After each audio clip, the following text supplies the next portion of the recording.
Hey, what's going on, my friends? Patrick here.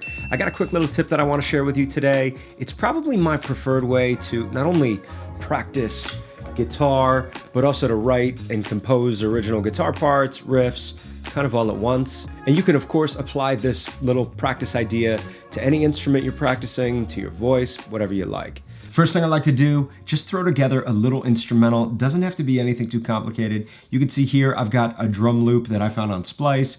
Then I put some chords down, and then I put a bass part down.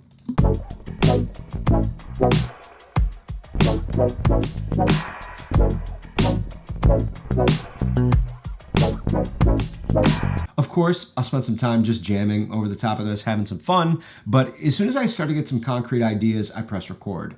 Now, as I open this track stack here, you will not only notice that there's a lot of takes, but you'll also notice that I'm recording in like 4 to 8 measure sections. I'm breaking this little guitar piece out into chunks and trying to get each section as close to perfect or the ideal version of what I'm hearing in my head as I can. Now, what I'm aiming for here when I'm recording is to come up with stuff that's not only tasteful and that suits the song, but also some stuff that challenges me as a guitarist. I want to put down riffs and phrases that are more at kind of the top of my ability level rather than stuff that comes easy for me or riffs that I've played hundreds of times. So let's take a quick listen to the final comp.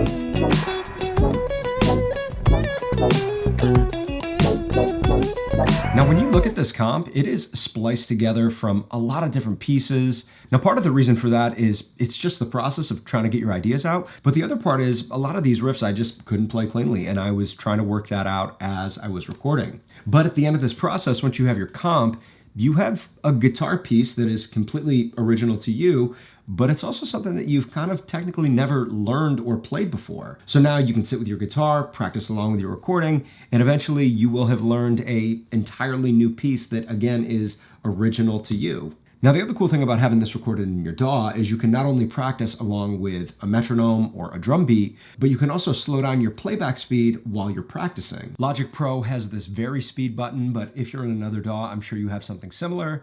And once you have Vary Speed selected, you want to make sure you have speed only, and you can slow this down as slow as you'd like.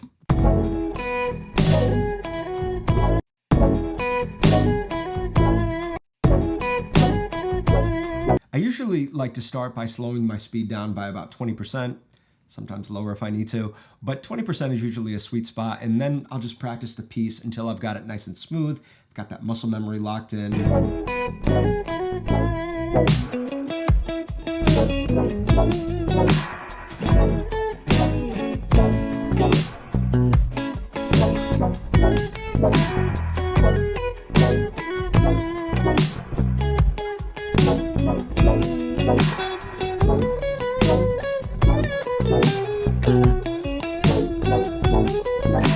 And then I'll gradually increase the speed by 5 to 10% until I can play the piece at full speed. A good rule of thumb, at least for me, I know that when I can play the piece through like 5 to 10 times completely smooth without mistakes consecutively, it's a good time to either increase the speed or know that I've got the piece down smooth. I really like practicing like this because you're not only practicing your instrument, but you're also practicing recording and coming up with your own ideas and writing. This is, of course, meant to supplement, not replace your other practice routines. This is just another one of those tools that'll help you get better as a guitarist. And again, you can do this with any instrument. I practice vocals like this all the time. Try it out. Let me know if it works for you. Just a quick little practice and writing tip that's been really useful for me over the years. But that's gonna wrap up today's video, my friends. Until next time, my name is Patrick. I will catch you real soon, all right?